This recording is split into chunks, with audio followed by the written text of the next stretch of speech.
Friends,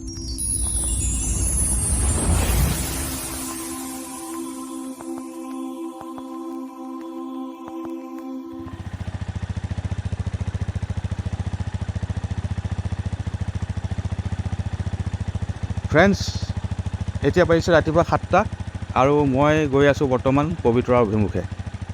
কিন্তু বতৰ এতিয়ালৈকেতো ঠিকেই আছে, কিন্তু আগলৈ কি হয় নাজানো। ব'লকচোন গৈ থাকোঁ।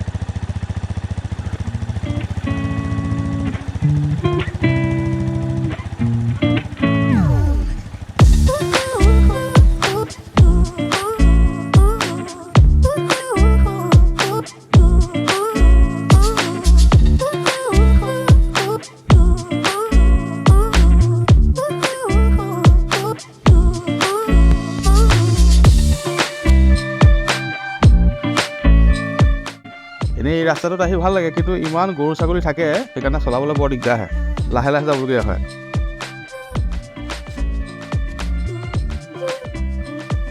মই যিটো ৰাস্তা এতিয়া বৰ্তমান চলাই গৈ আছোঁ, এই ৰাস্তাটো গৈ পেলাই পবিতৰা হৈ পেলাই মৰিগাঁও ওলাব পাৰে। এই ৰাস্তাটোত এটা সময়ত বহুত অসমীয়া চিনেমা শ্বুটিং হৈছিলে।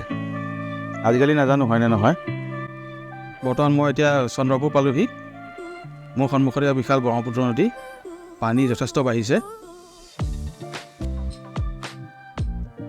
এইখন হৈছে কাজলী নদী, আৰু কাজলী নদীখন হৈছে দীঘাৰু, কপিলি, কলং মিলি পেলাই হোৱা এখন নদী। এই নদীখন গৈ পেলাই ব্ৰহ্মপুত্ৰত পৰিছে, আৰু খুব আঁতৰত যে দেখিছে, আৰু সেইটোৱে হৈছে সংগমস্থল। আৰু ইয়াতে এখন বাৰু ধুনীয়া বজাৰ বহে। বজাৰখন বিশেষকৈ মাছৰ কাৰণে বিখ্যাত, আৰু এই বজাৰখনৰ নাম হৈছে গোবৰ্ধন বজাৰ। আমি কেতিয়াবা মাছ কিনিবলৈ আহোঁ ইয়াৰে। অলপ দূৰ হয় কাৰণে সদায় অহা নহয়, আৰু কেতিয়াবা মাহেকত এবাৰ দুবাৰ অহা হয়।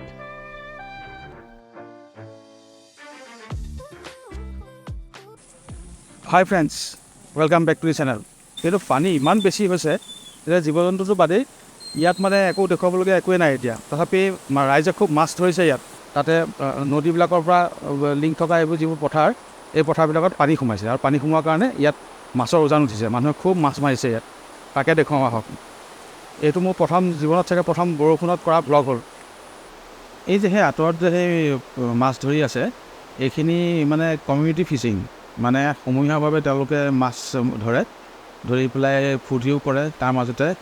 আৰু সেইটো এটা আমাৰ মৰিগাঁৱত এটা প্ৰথাই হয়। সময়ে সময়ে তেনেকৈ ধৰণে তেওঁলোকে মাছ ধৰি থাকে যেতিয়া উজান উঠে। আৰু এইবিলাক কোনো ব্যৱসায়িক কাৰণত নহ'ব কিজানি, সেইটো নিজৰ ঘৰৰ কাৰণে তেওঁলোকে কৰিছে। আৰু এই মৰিগাঁও অঞ্চলতে এখন মেলা হয়, যিখন কোৱা হয় জোনবিল মেলা বুলি, য'ত মানে বস্তু আপুনি বজাৰত কিনা নিচিনাই কিনিব নোৱাৰে। মানে আপুনি এক্সচেঞ্জ কৰিব লাগিব। আপুনি ধৰক কল এটা লৈ গৈছে, আপুনি ধৰক এজনৰ পৰা আকৌ আপেল এটা লৈছে। মাঘৰ বিহুৰ সময়ত সাধাৰণতে এই মেলাখন হয়।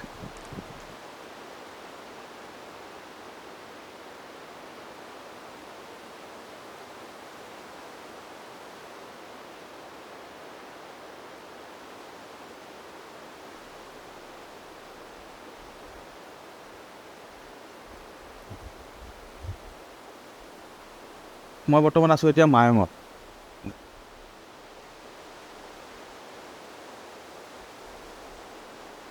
পবিতৰালৈ আহিলোঁ, কিন্তু একো নেদেখিলোঁ। যথেষ্ট বৰষুণ হ'ল। এতিয়া মই ইয়াৰ পৰা ওলাইছোঁ চনকা নামৰ এখন জেগালৈ। ইয়াৰ পৰা 3-4 কিলোমিটাৰমান দূৰ হ'ব। এটা পিকনিক স্পটে হয়। ব'লকচোন যাওঁ। ফ্ৰেণ্ডছ, মই এতিয়া আহি পালোঁ চনকালৈ। চনকা মানে আপোনাৰ পবিতৰাৰ পৰা প্ৰায় 4 কিলোমিটাৰ দূৰত, আৰু এইটো এটা পিকনিক স্পট হয়। ইয়ালৈ মই আগতে বহুতবাৰ আহিছোঁ, কিন্তু এইবাৰ একচুৱেলি মই পবিতৰাতটো আৰু আজি বতৰ এনেকুৱা বেয়া হ'ল, গতিকে ভাবিলোঁ কি আপোনালোকক এই চনকা নামৰ জেগাটোকৰকে অলপমান দেখুৱাওঁ। ইয়াৰ প্ৰাকৃতিক সৌন্দৰ্য বৰ ধুনীয়া। ইয়ালৈ যিকোনো সময়তে মানুহ আহিব পাৰে। ইয়াতে বহুত কিছুমান ৰিজৰ্টো আছে, এই চাগৈ থাকিবও পাৰে ইয়াতে। বলচোন তেতিয়াহ'লে আমি এতিয়া চনকা ভ্ৰমণ কৰোঁ।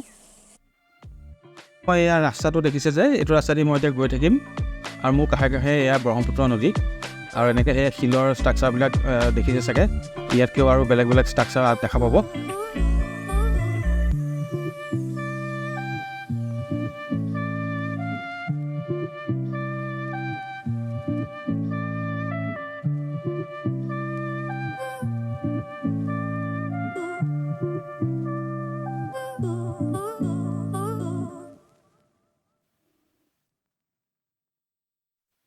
এইখিনি বৰ ধুনীয়া জেগা, বৰ সুন্দৰ প্ৰাকৃতিক পৰিৱেশ। ইয়াৰ যিবিলাক ৰক ষ্ট্ৰাকচাৰ আছে এইবিলাক কাটি পেলাই এতিয়া তেওঁলোকে এইফালে ৰাস্তা উলিয়াইছে, কাৰণ কেলৈ ইয়াত টুৰিজিমৰ যথেষ্ট সম্ভাৱনা আছে। সেইকাৰণে কি কৰিছে, এই যিবিলাক মোৰ পিছফালে যিবিলাক দেখিছে শিলবিলাক যে, এইবিলাক আগতে এই ৰাস্তাটো আচলতে শিলেৰে সৈতে আগৰি আছিলে। পিছত কৰিলে কি, এই শিলখিনি কাটি পেলালে, কাটি পেলাই ইয়াৰ মাজত এটা ৰাস্তা ওলালে। যোৱা বছৰ যেতিয়া মই ইয়ালৈ আহিছিলোঁ তেতিয়া কিন্তু এইবোৰ একদম পানী নাছিলে ইমান। সেই পাহাৰটো যিটো মোৰ পিছফালে পাহাৰটো দেখিছে, এই এটা ধুনীয়া পাহাৰটো দেখিছে যে, সেই পাহাৰটোৰ ওচৰলৈকে পানী নাছিলেই। ইয়াত মানে ৰিজৰ্ট বহিছিলে আগতে, আৰু সেই ৰিজৰ্টবিলাকত আমি আগতে আহিছিলোঁ। কিন্তু এতিয়া সম্পূৰ্ণ একদম পাহাৰটো চুই গৈছে পানীয়ে গৈ পেলাই। আৰু তথাপি 2-এখন ৰিজৰ্ট এইফালে পাৰৰ পিনে আছে, কিন্তু এইফালে যিখিনি আছিলে মই যিখিনি দেখুৱাইছিলোঁ, এইফালে যিখিনি এতিয়া পানী দেখিছে আপোনালোকে, সেইখিনিত যিখিনি বালিত যিখিনি ৰিজৰ্ট আছিলে সেইখিনি কিন্তু সম্পূৰ্ণভাৱে উঠাই দিয়া হ'ল, কাৰণ কেলৈ পানী বেছি হৈ আহিল। আৰু ইয়াতে এতিয়া মই দেখুৱাম, ইয়াতে কিছুমান ৰিজৰ্ট কিছুমান আছে যিবিলাকত আপুনি নাইট ষ্টে কৰিব পাৰে, খাবলৈ আহিব পাৰে, বা ইয়াত ল'ৰা ছোৱালীৰ কাৰণে এইবিলাক এমিউজমেণ্ট কৰিবৰ কাৰণে বনাই থৈছে ষ্ট্ৰাকচাৰবিলাক। এইখন হিল মইনা বেম্বো ৰিজৰ্ট চনকা, এইখন ইয়ালৈ আহিব পাৰে আপোনালোকে। বেম্বো ষ্ট্ৰাকচাৰ ধুনীয়া ঘৰ আছে।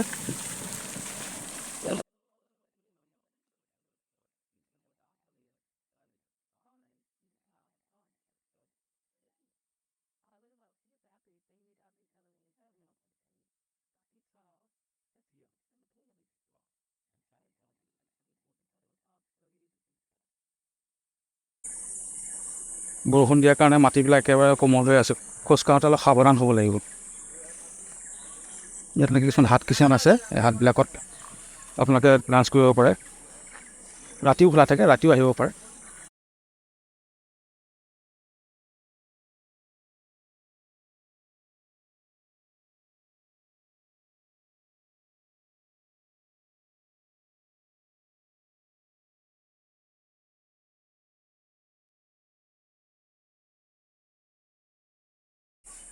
থুলমূলকৈ দেখুৱালোঁ।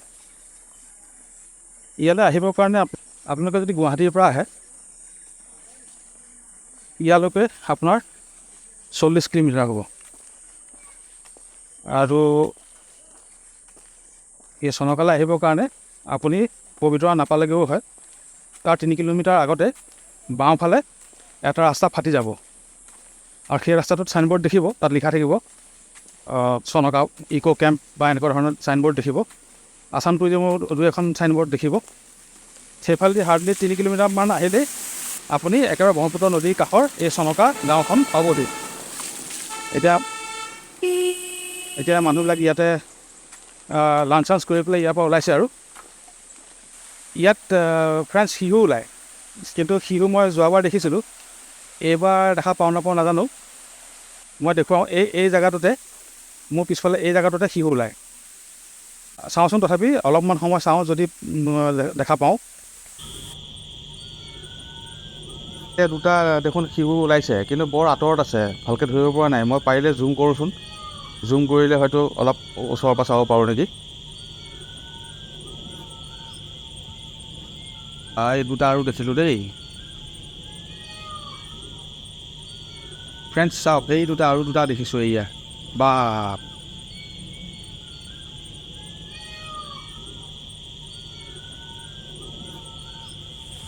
চনকালৈ সাধাৰণতে পিকনিক খাবলৈ আহিছিল মানুহবিলাক।